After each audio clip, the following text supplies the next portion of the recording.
Hello everyone, তোমরা কি as a photographer বা অ্যাজ আ ভিডিওগ্রাফার নিজেদের ক্যারিয়ার স্টার্ট করতে চাইছো, বাট বিষয়গুলো নিয়ে অ্যাকচুয়ালি ক্লিয়ার নয়। মানে তোমাদের কি ফটোগ্রাফিতে নিজেদের ক্যারিয়ার স্টার্ট করা উচিত নাকি videography will B a better choice? মানে সব দিক থেকে কোনটার চাহিদা মার্কেটে বেশি, বা ইভেন কোনটাতে ইনভেস্টমেন্ট বেশি, বা কোনটা শিখতে কম টাইম লাগে বা কোনটা শিখতে বেশি টাইম লাগে, মার্কেটে কোনটার বেশি ডিম্যান্ড চলছে আজকাল, সেই সব টপিক নিয়ে আজ কথা বলবো, যাতে তোমরা চুজ করতে পারো যে তোমরা যদি নিজেদের ক্যারিয়ার স্টার্ট করতে চাও তোমরা ভিডিওগ্রাফি চুজ করবে নাকি ফটোগ্রাফি। সো ফার্স্টেই শুরু করে দিই ফটোগ্রাফি থেকে। ফটোগ্রাফি ইজ ডেড বা ডাইং, এই কথাটা দেখবে অনেকজনই তোমাকে বলবে, ইভেন অনেক ইউটিউবাররাও বলে থাকে যে ফটোগ্রাফি ইজ ডেড। এখন সবাই ভিডিওই করছে বা মানে সব প্ল্যাটফর্মই ভিডিওকে অ্যাকচুয়ালি বেশি প্রমোট করছে, আর এই কথাটা একদমই সত্যি নয়। ফটোগ্রাফিতে কেরিয়ার আগেও ছিল আর আগামীকালেও ফটোগ্রাফি থেকে যাবে। ভিডিওস অবশ্যই আজকাল অনেক বেশি পপুলার, বাট ফটোগ্রাফিকে এখনও রিপ্লেস করতে পারেনি ভিডিও, আর আগামীকালেও আই থিঙ্ক করতে পারবে। কারণ তোমরা যদি কমার্শিয়াল ওয়েবসাইটস দেখো, অ্যামাজন, ফ্লিপকার্ট, মিন্ত্রা, এই টাইপের ওয়েবসাইটস, সেখানে প্রোডাক্টগুলো যে ওরা লিস্ট করছে ওগুলোর জন্য প্রোডাক্ট ফটোগ্রাফার ওদের দরকার পড়বেই। ইভেন মডেল শুটস, পোর্টফোলিওস, এই সব ক্ষেত্রে ফটোগ্রাফিটাই দরকার পড়ে বেশি। সো ইন 2024 তোমরা যদি নিজেদের কেরিয়ার স্টার্ট করতে চাও অ্যাজ আ ফটোগ্রাফার, সেটা খুবই পসিবল। এটা আগেও পসিবল ছিল, এটা ফিউচারও আশা করি পসিবলই থাকবে, কারণ নিউজ পেপারে আজও ফটোই প্রিন্ট হয়, ভিডিও নয়। ইভেন অ্যাজ আ ওয়েডিং ফটোগ্রাফারও তোমরা নিজেদের ক্যারিয়ার স্টার্ট করতে পারো। ওয়েডিং ফটোগ্রাফির এক্সটেনশন অ্যাকচুয়ালি আমি দেখতে পাচ্ছি না ইন নিয়ার ফিউচার। আর তোমরা যদি ভিডিওগ্রাফিতে ইন্টারেস্টেড থাকো আমার মতো, কারণ আমি অ্যাকচুয়ালি ভিডিও করতেই ভালোবাসি, আর এখন আমি একটা ফুল টাইম ভিডিওগ্রাফারই, মানে ফটো অ্যাকচুয়ালি অকেশনালি আমি ক্লিক করি, বাট সেই ক্ষেত্রে আমি বলবো যে অ্যাটলিস্ট তোমরা ফটোগ্রাফি থেকেই স্টার্ট করো, কারণ ভিডিও হচ্ছে অ্যাকচুয়ালি মুভিং পিকচার্স। সো তোমরা যদি ফটোগ্রাফি ভালো করতে পারো, মানে তোমাদের একটা ফ্রেমিং এর আইডিয়া যদি চলে আসে, সেই যে ফ্রেমিং এর যে আইডিয়াস বা ইভেন তোমার আর্টিস্টিক যে নলেজটা তোমরা গেইন করলে, সেই নলেজগুলো সবই তোমার ভিডিওগ্রাফিতেও কাজে লাগবে। সো তোমরা যদি অলরেডি একটা ভালো ফটোগ্রাফার হও, তাহলে তোমরা ভিডিও অনেক ভালো করতে পারবে। আর ইভেন তোমরা যদি কস্টিং এর কথা বলে থাকো, সেই ক্ষেত্রেও ফটোগ্রাফির যে কস্টিংটা ওটা আমার কম মনে হয় ভিডিওগ্রাফির থেকে। তার কারণ ফটোগ্রাফি তোমরা যদি স্টার্ট করতে চাও, তোমাদের বেসিক তোমরা যদি এপিএসসি ক্যামেরা পারচেস করতে চাও, সেটাও অনেক কম প্রাইসে মার্কেটে অ্যাভেলেবেল আছে।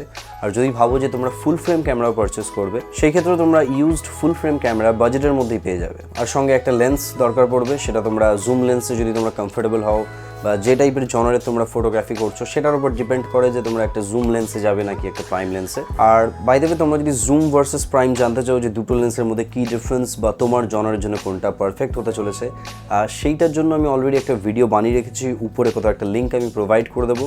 তোমরা এই ভিডিওটা দেখার পরে ওই ভিডিওটা চাইলে দেখতে পারো। আর যদি এমন কোনো ফটোগ্রাফি জনার তোমরা চুজ করো যেখানে আউটডোর লাইট মানে আছে, লাইক স্ট্রিট ফটোগ্রাফি বা আউটডোর পোর্ট্রেট শ্যুট, সেই সব ক্ষেত্রে তো জাস্ট একটা ক্যামেরা, একটা ডিসেন্ট লেন্স হলেই তোমরা স্টার্ট করতে পারবে। আর যদি ইভেন তোমরা ওয়েডিং ফটোগ্রাফার হও বা ইনডোর ফটোগ্রাফি, প্রোডাক্ট ফটোগ্রাফি এইসব করো, সেই ক্ষেত্রেও একটা মানে টিটিএল ফ্ল্যাশ, একটা সফট বক্স, এইগুলো থাকলেই মোটামুটি তোমরা ফটোগ্রাফি স্টার্ট করতে পারবে।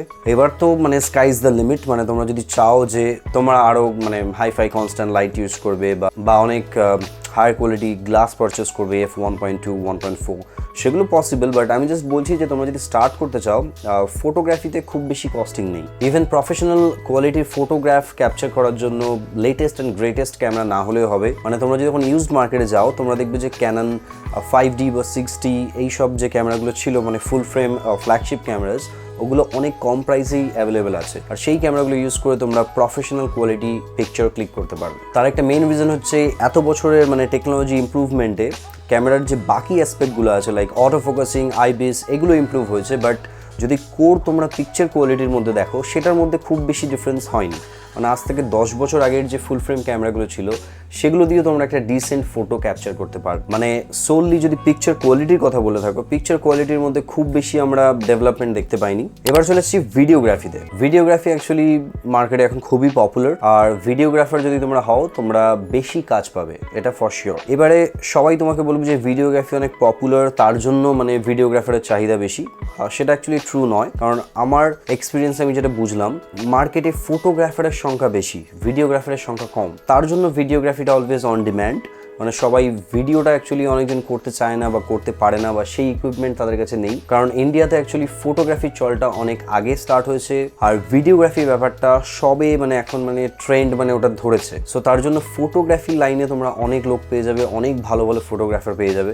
বাট যখনই ব্যাপারটা ভিডিওর আসে সেই ক্ষেত্রে ভিডিওগ্রাফারের সংখ্যা অনেক কম। ইভেন তোমরা যদি একটা ওয়েডিং কভার করার যদি টিম থাকে, সেই টিমে যদি ফটোগ্রাফার না থাকে অন লাস্ট মিনিট, সেই ক্ষেত্রে তোমরা মার্কেটে যদি সার্চ করো ইজিলি তোমরা একটা ফটোগ্রাফার পেয়ে যাবে। বাট একটা নলেজেবল মানে ভিডিওগ্রাফার পাওয়া খুবই একটা মুশকিল ব্যাপার, যেটা আমি আমার নিজের পার্সোনাল এক্সপিরিয়েন্সে বুঝেছি। এখনো লোকালে যে ভিডিওগ্রাফার কাজ করে ওরা এখনো সেই পুরনো যুগে পড়ে আছে, মানে ফুল ফ্রেম, ক্রপ সেন্সর এইসবের মধ্যে পড়ে আছে। আর ইভেন ক্লায়েন্টরাও, আর ক্লায়েন্টের অ্যাকচুয়ালি এখানে দোষ নেই, কারণ আমার মনে হয় যে কোনো না কোনো ফটোগ্রাফারই হয়তো এভাবে ওদেরকে পিচ করেছে যে ফুল frame is better, crop sensor ভালো না বা এই টাইপের। কারণ আমি দেখেছি অনেক ক্লায়েন্টরাও আমাকে জিজ্ঞেস করে যে আপনি যে ক্যামেরাটা ইউজ করছেন বা ক্যামেরা দিয়ে যে কাজটা করবেন ওটা কি ফুল ফ্রেম বডি নাকি ক্রপ সেন্সর বা APS-C। আর আমি 99.9% শিওর উনি এক্স্যাক্ট ডিফারেন্সটা জানে না। ওনাকে কেউ বলেছে যে এটা বেটার, তার জন্যই উনি ওই ইনফরমেশনটা আগে পাস করে যাচ্ছে। কারণ এখানে আমি একটা ছোট ইনসিডেন্ট অ্যাকচুয়ালি তোমাদেরকে বলতে চাই। একদিনই আমার দুটো কাজ পড়ে গেছিলো, তার জন্য আমার একটা এক্সট্রা ভিডিওগ্রাফারের দরকার পড়েছিল। তো আমি ফেসবুকে অ্যাড দিই। এবার ফেসবুকে অ্যাড দেওয়ার পরে একটা ভিডিওগ্রাফার আমার সাথে কন্ট্যাক্ট করে। এবার তার যে রেটটা পার ডে সেটা আমি ডিসক্লোজ করছি না, বাট সেটা মার্কেটের মানে ভ্যালুর থেকে অনেকটা একটু বেশি, মানে একটু হায়ার সাইডের দিকে। সো তাই আমি তাকে জাস্ট নর্মালি জিজ্ঞেস করলাম যে তুমি যে ক্যামেরা ইউজ করছো বা মানে কী রেজলিউশনে আমাকে ভিডিওটা দেবে। সে বললো যে আমি ফুল ফ্রেম ক্যামেরা ইউজ করছি, তাই আমার রেটটা বেশি। আর যে ফুল ফ্রেম ক্যামেরাটা সে ইউজ করছে সেটা হচ্ছে সনি A7 Mark III, যেটা যে ভিডিও রেজলিউশন ম্যাক্সিমাম যে রেজলিউশন তোমরা পাবে সেটা হচ্ছে 4K 30 ফ্রেমসে। আর তোমরা যদি স্লোমো ভিডিও চাও তার থেকে, সে তোমাকে ফুল HD 120 ফ্রেমসে দিতে পারবে। আর সেখানেই আমাকে যদি এমন একটা ভিডিওগ্রাফার আসতো যার কাছে সনি A6700 ক্যামেরা আছে, যেটা একটা APS-C ক্যামেরা, বাট ওটার মধ্যে 4K-তে 120 ফ্রেমসে তোমরা রেকর্ড করতে পারবে, ইভেন 4K 60-তেও পারবে, আমি সেই ভিডিওগ্রাফারকে বেশি টাকা পে করতাম। কারণ আমার কাছে ভিডিও রেজলিউশনটা ম্যাটার করে, সেন্সরের সাইজ নয়। সেন্সর যতই বড় হোক না কেন, ফুল HD ভিডিও আমি ক্রপ করতে পারবো না এডিটিংয়ে। সেই ক্ষেত্রে আমাকে যদি কেউ একটা 4K 120 ফ্রেমসের ফুটেজ দেয় একটা APS-C ক্যামেরা থেকে, তার সত্ত্বেও আমি পোস্টে ওই ভিডিওটাকে অনেকটাই ক্রপ করতে পারবো। এখন যদি তোমরা সিনেমা ক্যামেরাস বা মুভি ক্যামেরাস দেখো, ওখানে এখনো সুপার 35 সেন্সর ওরা ইউজ করে। বেসিক্যালি সুপার 35 যে সেন্সর সাইজ, ওটা অ্যাকচুয়ালি APS-C ক্যামেরার যে সেন্সর হয় ওই সেম সাইজের সেন্সর। সো ভিডিওগ্রাফির ক্ষেত্রে যে টেকনিক্যাল নলেজটা সেটাও অ্যাকচুয়ালি অনেক কম আছে মার্কেটে। আর আমার যেটা মনে হয় সেটা হচ্ছে ফটোগ্রাফি মানে টেকনিক্যাল অ্যাসপেক্ট থেকে যদি দেখো তাহলে ওটা অনেক ইজিয়ার টু লার্ন, মানে অনেক তাড়াতাড়ি ব্যাপারটা শিখতে পারবে। বাট ভিডিওগ্রাফি হচ্ছে একটু মানে টাফ টু মাস্টার বলতে পারো, কারণ ওখানে ফটোগ্রাফিতে যে টেকনিক্সগুলো অ্যাপ্লাই হচ্ছে ওগুলো তো হচ্ছেই, তারপরেও অনেক ইম্পর্টেন্ট ফ্যাক্টরস অ্যাড হয়ে যাচ্ছে, like shutter speed, proper frame rates, even slow মোতে রেকর্ড করলে কোন শাটার স্পিডে শ্যুট করতে হবে। এবার যখন তোমরা শাটার স্পিড বাড়াবে তখন লাইট তোমাদেরকে আবার চেঞ্জ করতে হবে, কারণ স্লোমো শ্যুট করতে গেলে যেই তোমরা 120 ফ্রেমসে শ্যুট করবে তখন তোমাকে 240 অ্যাটলিস্ট শাটার স্পিড দিতে হবে। সো বেসিক্যালি তোমরা যে 30 ফ্রেমসে শ্যুট করছিলে তার যে লাইটিংটা ছিল সেই লাইটিংটা আর স্লোমোতে কাজ করবে না, তখন নয় তোমাদেরকে এক্সটার্নাল লাইট অ্যাড করতে হবে, না হলে তোমাদেরকে আবার ম্যানুয়ালি যে ISOটা আছে ISOটাকে অনেক বেশি বুস্ট করতে হবে। সো আমার মনে হয় ভিডিওগ্রাফিটা অনেক বেশি কমপ্লিকেটেড আর অনেক টাইম লাগে ওটাতে প্রপারলি মাস্টার হতে। ইভেন তোমরা যদি একটা টিমে কাজ করো বা একটা ইভেন্ট কভার করছো, সেই ক্ষেত্রে যদি তোমাদের ফটোগ্রাফার কোনো কারণে না আসে, লাস্ট মোমেন্টে যদি তোমাদের কোনো ফটোগ্রাফার হায়ার করতে হয়, আর যদি কোনো নিউ ফটোগ্রাফার তোমরা পাও, তোমরা সেই ফটোগ্রাফারকে দিয়েও অ্যাকচুয়ালি কাজ চালিয়ে নিতে পারবে। তার 2-3টে ফটো দেখলেই বুঝে যাবে যে ভাই এটাকে এইগুলো একটু চেঞ্জ করে তুললে ভালো হয়, বা একটু ফ্ল্যাশ পাওয়ারটা বাড়বে, বা একটু শাটার স্পিডটা একটু হায়ার তুলতে হবে, একটু ব্লারি ফটোজ আসছে, সেগুলো তোমরা ইজিলি টুইক করতে পারবে, তাকে বললে সে ইজিলি ওগুলো ঠিক করতে পারবে। বাট ভিডিওগ্রাফার যদি না থাকে লাস্ট মোমেন্টে, সেই ক্ষেত্রে তোমরা একটা মানে মিডিওকার ভিডিওগ্রাফারকে নিতে পারবে না, কারণ সে ভিডিও হয়তো করে চলে যাবে, বাট এডিটিংয়ের সময় তোমরা দেখতে পাবে যে ওটার মধ্যে কত ফ্লজ আছে, তার অ্যাঙ্গেল থেকে শুরু করে স্টেবিলিটি থেকে শুরু করে অনেক কিছু ডিপেন্ড করে একটা ভিডিওতে। সো তাড়াতাড়ি শেখার হলে আই থিঙ্ক ফটোগ্রাফিটাই শেখা উচিত তোমাদের। আর ইভেন যদি কস্টিংয়ের কথা বলে থাকি, সেই কস্টিংয়ের ক্ষেত্রেও ভিডিওগ্রাফির কস্ট অনেক বেশি। তার কারণ হচ্ছে ভিডিওগ্রাফিতে তোমাদের লেটেস্ট অ্যান্ড গ্রেটেস্ট টেকনোলজি খুবই ইম্পর্টেন্ট। মানে ক্যামেরার মধ্যে আই অটো ফোকাস বা ট্র্যাকিং এগুলো খুবই একটা ইম্পর্টেন্ট রোল প্লে করে। আর এই ক্যামেরাগুলোর প্রাইসও অ্যাকচুয়ালি অনেকটা বেশি। তার কারণ হচ্ছে কিছু বছর আগে অবধি মানে কোনো ক্যামেরা ম্যানুফ্যাকচারারই ভিডিওগ্রাফিংকে নিয়ে অত বেশি মানে কথা বলছিল না, এক্সেপ্ট লাইক প্যানাসনিক বা সনি, এই টাইপের কিছু ক্যামেরা যারা ভিডিও স্পেক্সে মানে ভিডিওর দিক থেকে এগোচ্ছিল। বাট যদি তোমরা ক্যানন, নাইকন এই টাইপের DSLR দেখো, তারা সেই সব ক্যামেরা বলতে পারো একটু ফটোগ্রাফি ওরিয়েন্টেড, মানে ফটোগ্রাফিতেই ওরা ইমপ্রুভমেন্ট করছিল। তার জন্য ভিডিওগ্রাফি যে ক্যামেরাগুলো আছে যেগুলো ভিডিও ভালো করতে পারে সেগুলো মার্কেটে অনেক লেটে এসছে, তার জন্য সেগুলো প্রাইসও অনেক বেশি। বাট আগামীকালে ইউজড মার্কেটেও তোমরা ডিসেন্ট কোয়ালিটির ভিডিও ক্যামেরা পেয়ে যাবে। বাট আপাতত যদি তোমরা ভিডিওগ্রাফি স্টার্ট করতে চাও, তোমাদের লেটেস্ট অ্যান্ড গ্রেটেস্ট ফিচার একটা প্রপার মিররলেস ক্যামেরা হওয়া খুবই ইম্পর্টেন্ট। আর শুধু তাই না, তার মধ্যে ইম্পর্টেন্ট ফিচারগুলো থাকতে হবে, লাইক 4K 30 ফ্রেমস থাকাই উচিত, মানে ওটা স্ট্যান্ডার্ড। ফুল এইচডি 60 ফ্রেমস বা ফুল এইচডি 120 ফ্রেমসের সাপোর্ট, একটা high quality prime lens like f1.8 বা 1.4 এই টাইপের ফাস্ট গ্লাস দরকার পড়বে। কারণ পার্সোনালি আমি জুম লেন্স দিয়ে ভিডিও অ্যাকচুয়ালি ক্যাপচার করি না, হয়তো কিছু লোকের প্রেফারেন্স হতে পারে, বাট আমি APS-C ক্যামেরা ইউজ করি আর আমার কাছে কোয়ালিটি মানে matters the most. So APS-C ক্যামেরাতে ব্যাকগ্রাউন্ড সেপারেশন বা ব্লার ওটা এমনিতেই কম, আর সেন্সার ছোট, তার জন্য লাইট অনেক কম গ্যাদার করতে পারে একটা ফুল ফ্রেম সেন্সারের থেকে। তার জন্য আমার যে প্রেফারেন্স, আমি অলওয়েজ প্রাইম লেন্স ইউজ করি লাইক f1.4 বা 1.8, যাতে আমি ব্যাকগ্রাউন্ড ব্লারটা অ্যাচিভ করতে পারি উইথ মিনিমাম নয়েজ। ইভেন অনেক এক্সট্রা খরচাও আছে, মানে প্রপার একটা ND ফিল্টার কিনতে হবে, একটা মানে high quality ND filter, even CPL filter. মানে তোমরা যদি কারের ভিডিওগ্রাফি করো, মানে তোমরা যদি কার্স বা বাইকস বা ইভেন কোনো রকম কোনো অবজেক্টের বা প্রোডাক্টের ফটোগ্রাফি করো, সেই ক্ষেত্রে তোমাদের একটা CPL বা হাই কোয়ালিটি পোলারাইজার ফিল্টারের প্রয়োজন হবে। প্লাস তোমাদের একটা হাই কোয়ালিটি একটা ডিসেন্ট গিম্বেল পারচেস করতে হবে। ইভেন এই গিম্বেলটাকে আলাদা করে আবার মাস্টার করতে হবে, কারণ গিম্বেলটাকে প্রপারলি ইউজ করতেও তোমাদের টাইম লাগবে। কারণ কোনো ভালো হাতে যদি একটা বাজে গিম্বেলও ধরিয়ে দাও, সে ওটা দিয়েও একটা স্মুথ ভিডিও রেকর্ড করতে পারবে। সেই ক্ষেত্রেই তোমরা যদি একটা বাজে হাতের মধ্যে একটা ভালো মানে জায়নের ক্রেন গিম্বেলও যদি ধরিয়ে দাও, সেটা দিয়েও সে এন্ড অফ দ্য ডে একটা শেকি ফুটেজই রেকর্ড করতে পারবে। তো ডেফিনেটলি মানে গিম্বেলে একটা লার্নিং কার্ভ রয়ে যায়, যেটা সময়ের সাথে সাথে তোমরা মাস্টার করতে পারবে। ইভেন ওর মুভমেন্ট থেকে শুরু করে এভরিথিং, মানে how to pan, how to balance, how to properly calibrate the gimbal, how to walk, how to run, এগুলো সবই মানে সময়ের সাথে সাথে তোমরা যত প্র্যাকটিস করবে তত বেটার হতে থাকবে। সো এই ছিল মানে ফটোগ্রাফি আর ভিডিওগ্রাফির মধ্যে ডিফারেন্স। আর এবার যদি তোমরা আমাকে জিজ্ঞেস করো যে মানে আমার কি থটস, আমার কি মনে হয় এখন এর মার্কেটের যে সিনারিও, সেইখানে দাঁড়িয়ে বলবো যে just be a hybrid but specialized in one category. So যখন তোমরা নিজেদের জার্নি স্টার্ট করবে, অনেক ছোট ছোট কাজ পাবে যেখানে হয়তো শুধু ফটোগ্রাফি দরকার, বাট ক্লায়েন্ট তোমাদেরকে বলবে যে একটা দুটো রিলস বানিয়ে দিলেও ভালো হয়।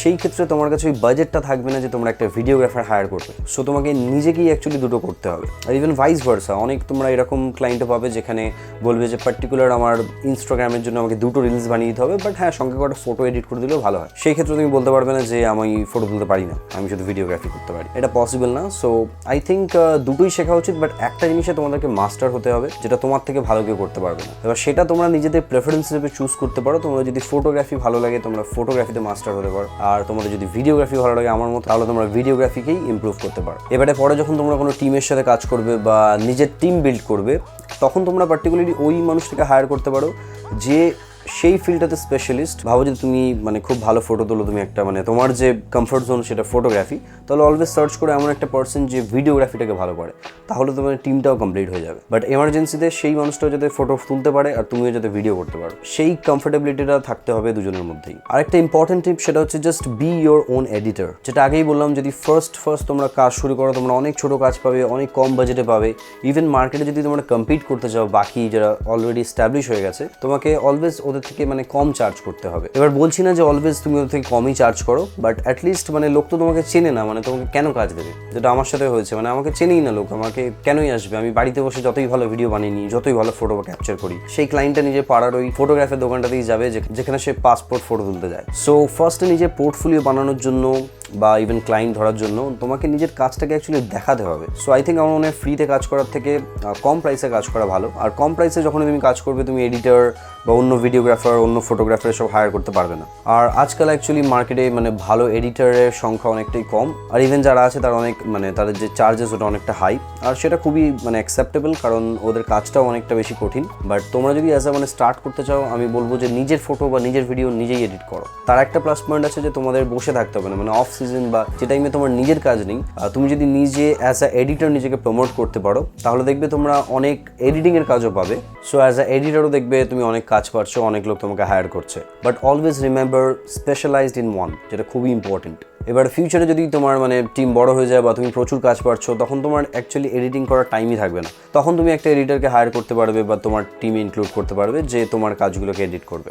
আর আরও একটা কথা অ্যাকচুয়ালি তোমাদেরকে মেনশন করতে ভুলে গেছি, যেটা হচ্ছে কস্টিংয়ের দিক থেকে। সেটা হচ্ছে তোমরা অ্যাজ আ এডিটর যদি মানে ফটো এডিট করো, সেই ক্ষেত্রে তোমার যে কম্পিউটার সেটা খুব ভালো না হলেও চলবে, মানে উইদাউট গ্রাফিক্স কার্ডেও তোমরা ফটোশপ বা লাইটরুম ইজিলি ইউজ করতে পারবে যদি একটা ডিসেন্ট কোয়ালিটি প্রসেসর তোমরা ইউজ করে থাকো।